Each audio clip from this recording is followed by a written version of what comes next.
what's most important is that these days we're more aware of the things that we're putting in our body, right?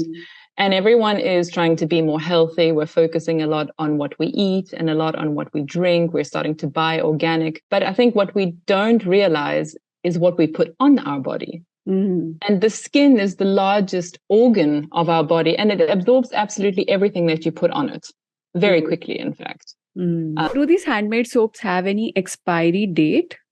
Because after storing for some time, they tend to become little soft. Well, that's a great question. And I think it's a complicated one as well. Yeah. But I think there's two types of soaps when I refer to soap.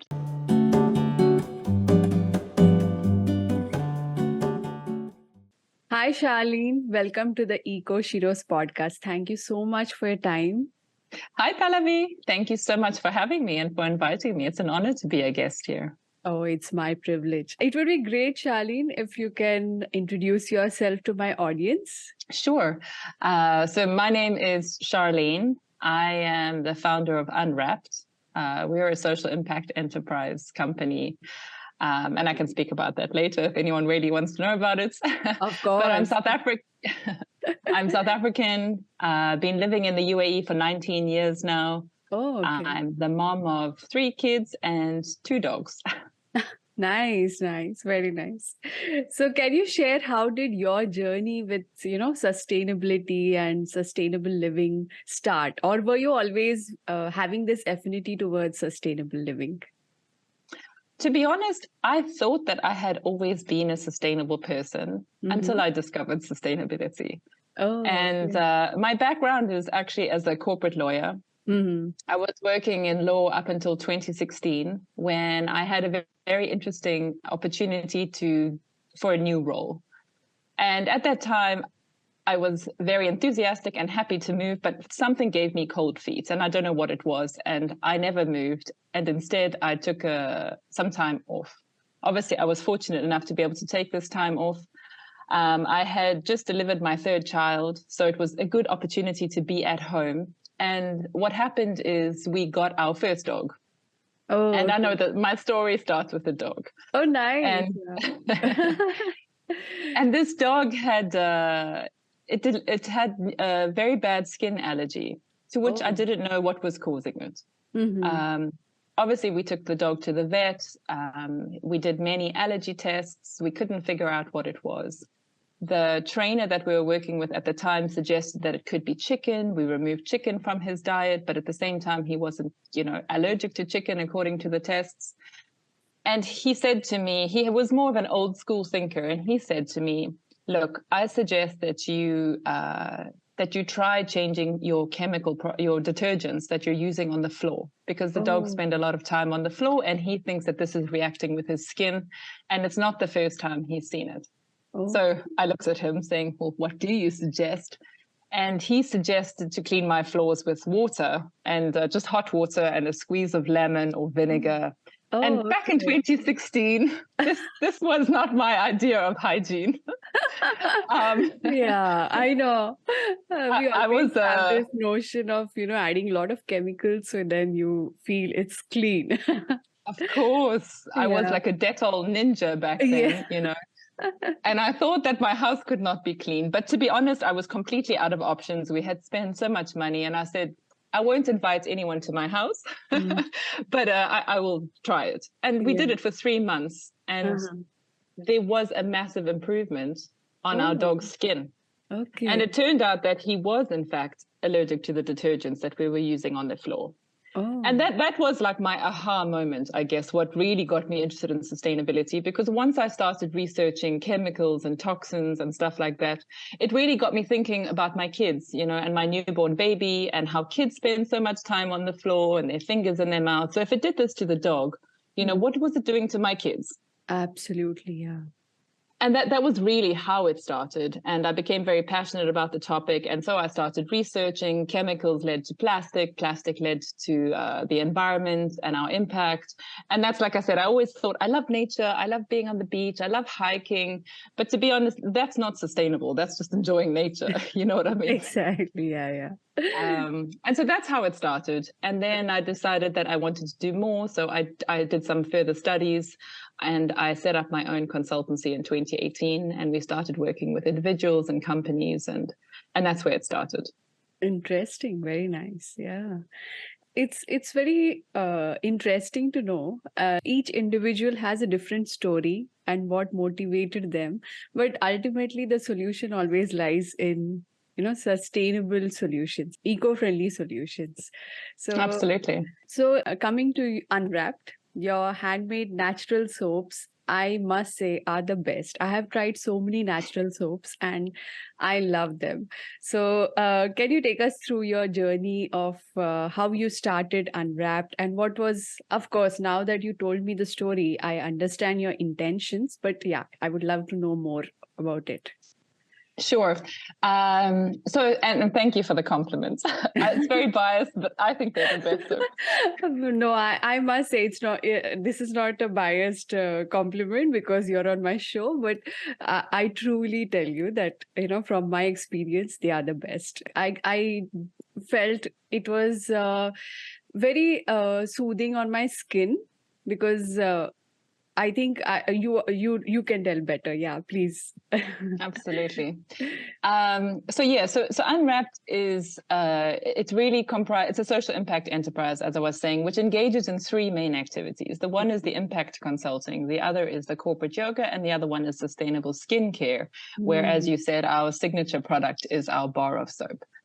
The impact consultancy and sustainability consulting was what we called it back then, was going really well when we started. Obviously, it was very new. Sustainability was something not really very often spoken about in the UAE back then. It feels so long ago compared to the year of sustainability. Yes. But when COVID happened, actually, was when the consulting part of the business, well, that's all that we did, took a slide because most of our clients were based in Dubai. And if you remember, or maybe if you were aware, Abu Dhabi was closed, or the borders were closed for quite some time. Yes. So I could not travel to Dubai. No one wanted to see anyone in person anyway.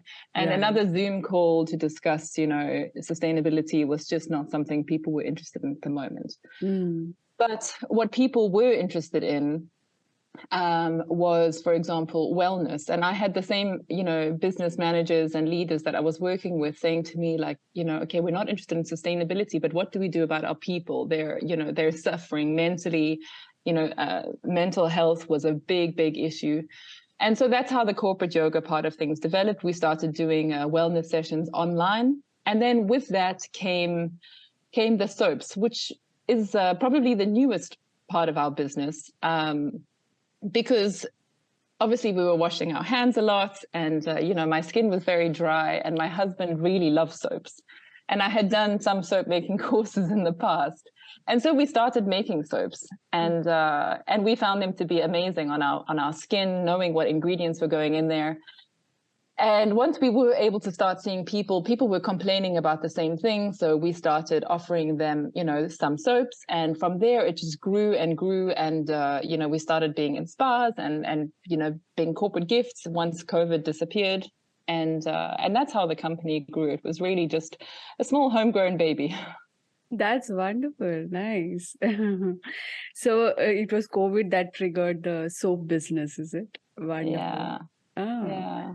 So if you could help me and my audience to identify, like what would be the important points to identify whether a natural soap is completely sustainable and eco-friendly? Because, sustainability wasn't there in the 2018 that time, but now it's become like a trend. So there's a lot of companies jumping onto this trend and there's a lot of greenwashing. So yeah, your advice will help, like how to identify a natural sustainable soap. Well, that's a great question. And I think it's a complicated one as well. Yeah. But I think there's two types of soaps when I refer to soap. There's handmade soap, which is made with really high quality ingredients like oils and butters, clays, botanical extracts, those kind of ingredients. And then there's commercial soaps, which are mostly detergents, right? And the key word here is saponification, because every soap, in order to be called soap, has to go through a process of saponification. Okay, and saponification is when we add lye, which is a chemical, sodium hydroxide, to oils and butters. And this is the only ingredient that can convert oil or butter into soap. Okay. And once the soap has cured, so you mix some of this lye with water, and you complete the soap making process. And once the soap, it's formed soap, there is a bit of water left, but the lye is completely gone. There is no chemical left in the soap. However, what happens is this soap now has to sit for 4 to 6 weeks for the water to evaporate so that it can be a hard bar. Otherwise, it's very soft and it melts very quickly, which is generally the comments that we hear from people. Right. Now, you can understand that a natural soap like this is time intensive. Commercial soaps cannot afford, the companies cannot afford to wait 4 to 6 weeks for every bar of soap to cure. Right. So they have found alternative detergents and alternative ingredients that, that can basically be an instant quick fix, convenience being the word here, so that they can make the soap today and they could even, package it and sell it this afternoon, because it doesn't have anything good in it. It's just a chemical combination of various ingredients. Oh, okay. And this is really the big key thing, I know that they may cost more, and this is another factor that people often say, oh, but handmade soaps are really expensive. True. Behind this, I have to say, is that there's really good quality ingredients that do go into these soaps. Whereas the commercial soaps, and we're even talking really high-end brands here that people are willing to pay hundreds for a bar of soap, are just chemical cocktails at the end of the day. They're just detergents, no difference to anything else. They don't add any value to your skin, to your health. Right. Yeah, exactly. So, and sorry, to go back to the ingredients, and people may say, to me, oh, but how do we know from the ingredients if it's sustainable or not? True. Because often when you do read, and even if you read the ingredients, and we list all our ingredients, we are very transparent, is we have to list the ingredients according to an INCI code or number, which is, it's like an international worldwide way of labeling ingredients that go into products. So you have to put the scientific name of apricot kernel oil or whatever, sunflower oil, olive oil, that is why people sometimes say, oh, I don't know what this is. But more often than not, it's also in brackets in like a more traditional English. But I think that's the thing, just to read the ingredients at the end of the day and look for ingredients that you're familiar with. Right, yeah. So just out of my inquisitiveness, what is that chemical that speeds this process of soap making for these commercial brands?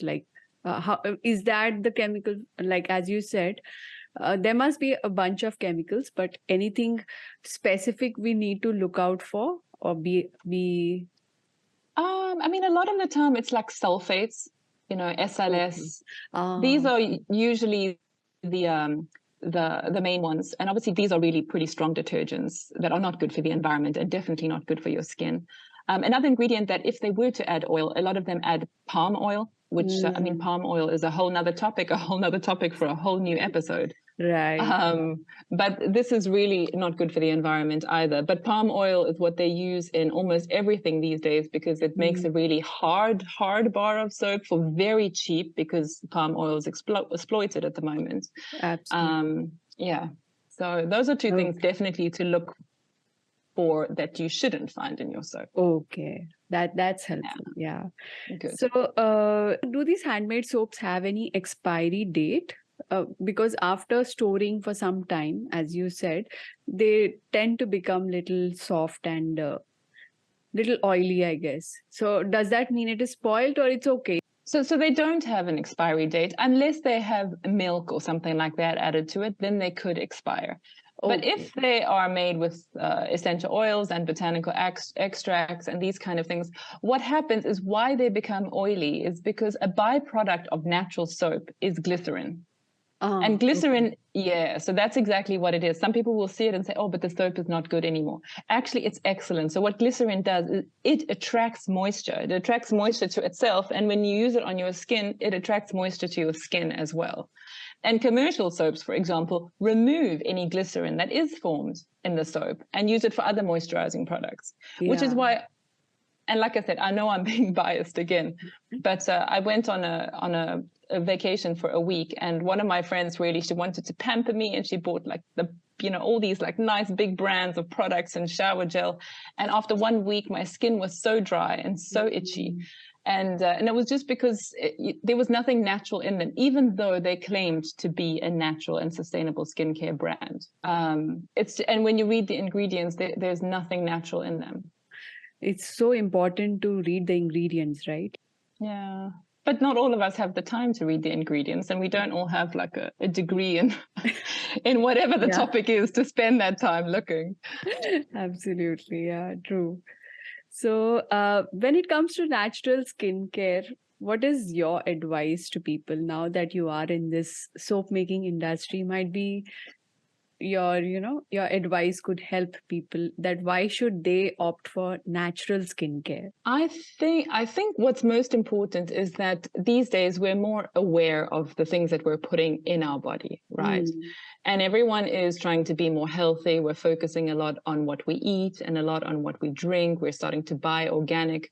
But I think what we don't realize is what we put on our body. And the skin is the largest organ of our body, and it absorbs absolutely everything that you put on it very quickly, in fact. And so if whatever you're going to put on it, if you're going to buy a product that's full of chemicals and apply that daily on your skin, it's going to be absorbed into your system. So soap and showering is normally something people do at least once a day. Some people do it multiple times a day, if it's even just washing your hands.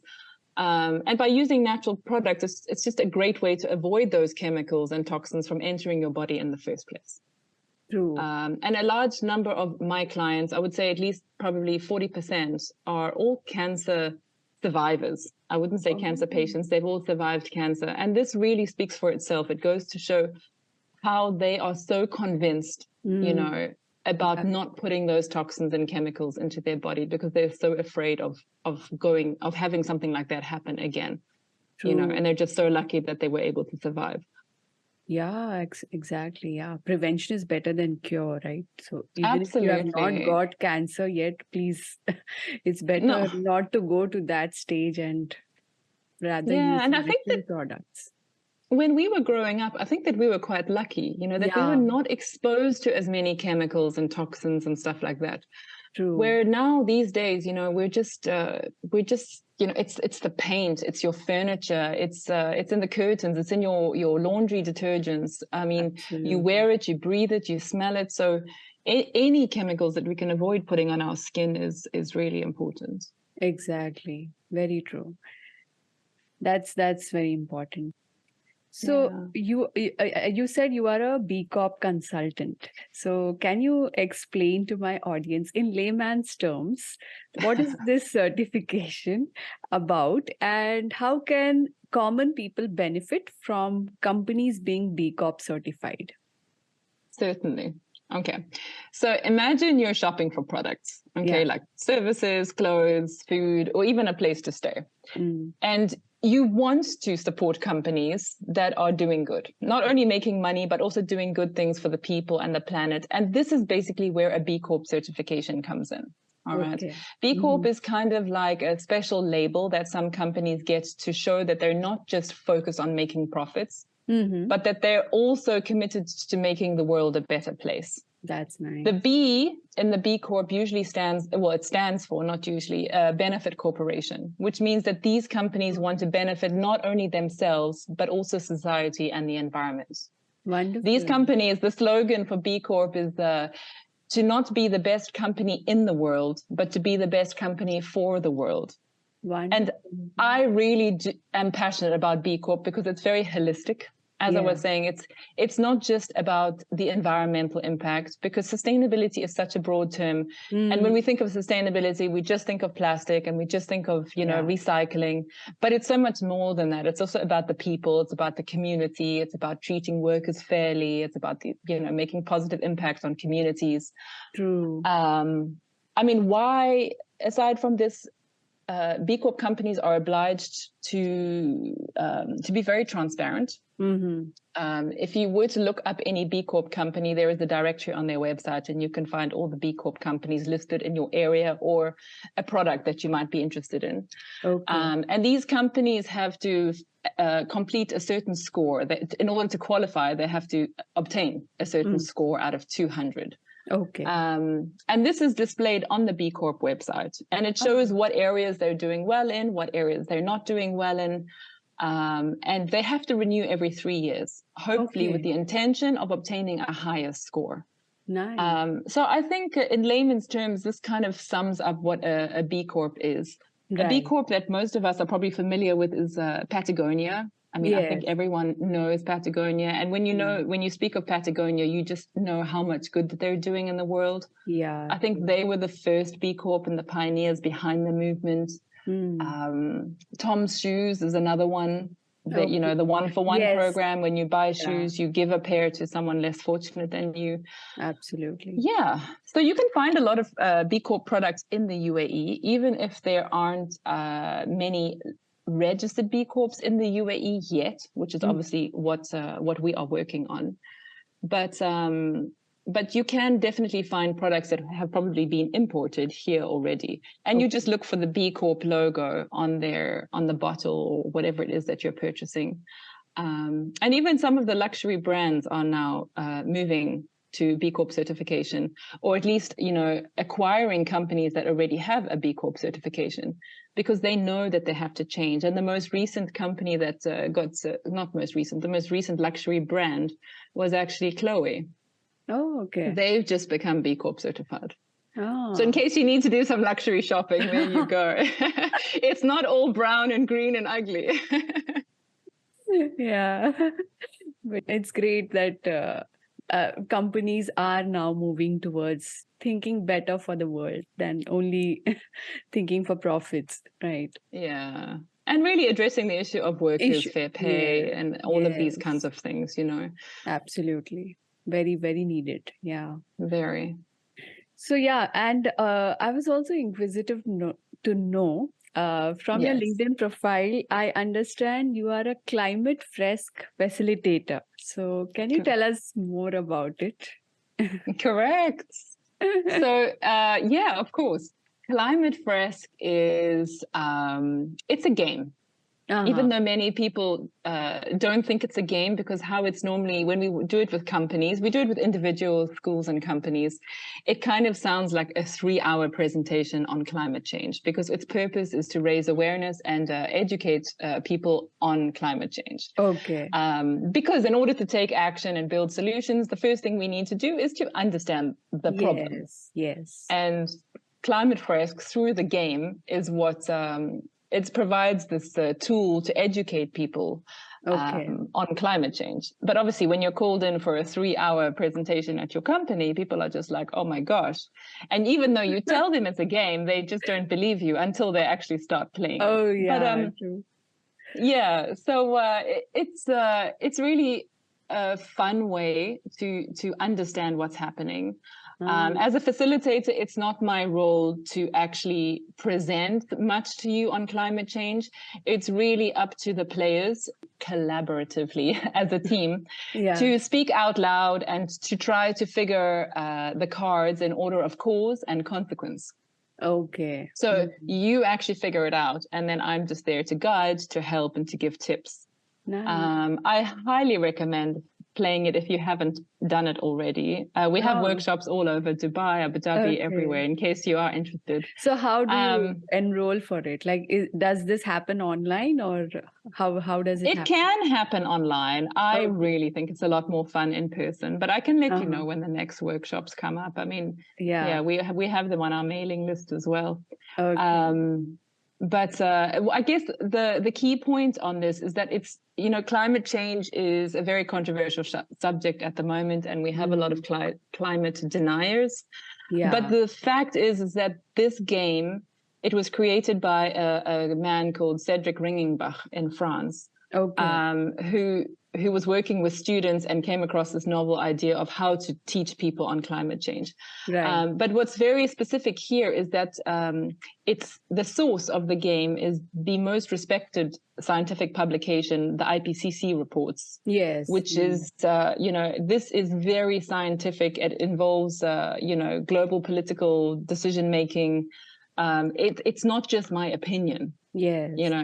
So when people do say, oh, well, this is not right, or I don't believe in this, because some people can get really upset. It's a very complex and dividing topic, climate change. Yeah. At least you can say, but it's not me, these are the reports. It is happening. And then you can, and the game shows you, what's happening in the headlines, where it's going, what the next consequences will be. And it's very effective.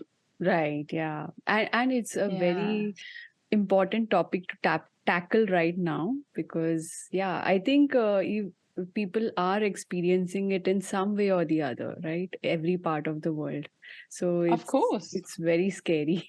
Climate change, I think, especially this year. I mean, even if you're unaware, just people that went on vacation, like last year there were incredible heat waves, and this year they were as well. But this year we did end up going to Europe, and it rained. There was like 3 weeks of rain in the middle of summer, which is not normal either. Exactly. So it's definitely happening, and people are definitely starting to pay more attention to it. And with it being the year of sustainability and COP28, I mean, a lot has been done already to raise awareness, and hopefully we can continue with the same energy that that we've been having up until now. That's true. For the next few years. Yes, absolutely. That's wonderful, Charlene. It was very insightful. I didn't know about B Corp. Actually, even I didn't know that it means benefit corporation. That was very insightful. Very nice. Correct. So if anybody, any company wants to get B Corp certified, how do they approach you, or how does the process go about? To be honest, to certify as a B Corp, you don't necessarily need me. You can do it independently. If you go to the B Corp website, you would fill out, it's basically like a questionnaire. I would say you would register your company, and you would go through this questionnaire, and you would have to answer all the questions about government, social, your finances.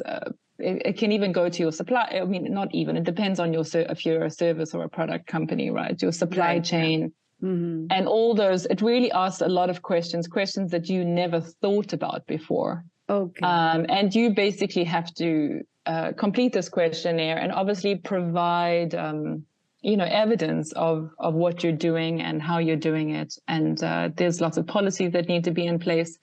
So while it's not something that you may most definitely need my help on, what happens is for big companies, sometimes it's quite intensive, the number of questions and the amount of detail that they ask for, which is why you kind of need someone by your side to help you make sure that you fulfill the deadlines and to understand the policies. And if something needs to be drafted, that you can dedicate it to somebody. So we basically hold people's hands and help them to get through the finish line, because so many companies apply but never actually hit that certification button because they lose interest, or it's just a lot of work, and So how can a company benefit? Because each company always thinks from the ROI point of view, right? What is the return of course on investment? So how does it help them? Most definitely. The price really depends on whether you're just a small company, like 1 to 5 individuals, or whether you're a multinational company. Obviously, the certification will be a lot more. However, in terms of recouping the money that you've paid, I think it's because you get this certification, which is like a stamp of approval saying that you are doing good. And what's happening is that with all the greenwashing, exactly, that's happening at the moment. People can't tell a company that's good versus a company that just has a really good marketing department, and is greenwashing. True. And so this is kind of your certification. And also, not only that, I think that these days, if you are looking to grow and expand, there are a lot of investors that are looking to invest in impact companies and companies that are doing good. And this is really a good opportunity, you know, for them to go through the B Corp listing and find those opportunities instead of them having to go and pursue company one by one. To go and see who's doing what and do all that research, because otherwise it's pretty much all publicly available there for them. True. Yeah, that's nice. Yeah. And the UAE, for example, it's an overcrowded marketplace with everyone doing something similar or the same. So I think it's also a fantastic way to stand out amongst the crowd, you know. Yeah. And people are willing to pay. I know that times are tough, but, you know, if it's a really good product and it's good for the right reasons. And people do have the budget, they are provided to pay more. Exactly. And I think our priorities change, right? Like, you know, you tend to preserve your resources more to buy something which is of good quality, natural, and which is not harmful to you, rather than, you know, you become selective, I think. That's my story. Absolutely. No, I agree with you 100%. You pay a little bit more here, but then you pay a lot less on some of the other habits and things that you used to buy before, you know. Absolutely. Which is of no use, probably just going to go to the trash. And, exactly. It or, just you know, really bad happiness. Exactly. So I found that as well. You know, I buy a lot less, but I probably, you know, I buy better. You know, I don't think that that we spend more in terms of money. I think we actually spend less because we buy less, but we do buy better quality. Exactly. But, you know, it's kind of like it's more appreciated in the moment. It's, you know, it's just used differently. We have a different way of thinking compared to before. Absolutely. Yeah. Yeah. That was very wonderful and insightful. Thank you so much for sharing your insights and your knowledge about skincare. It really helps, and I think it'll motivate more people to opt for pay a little more and go for natural skincare, because it has long-term benefits rather than seeing the short-term price. I mean, the price difference, I think it has a long-term benefit, right? So yeah, thank you so much for doing what you do. And it's lovely to have you on the show. Thank you so much. Oh, thank you, Pallavi. Well, thank you for helping bring this awareness and education to people as well. Thank you so much. Thank you. Bye. Bye.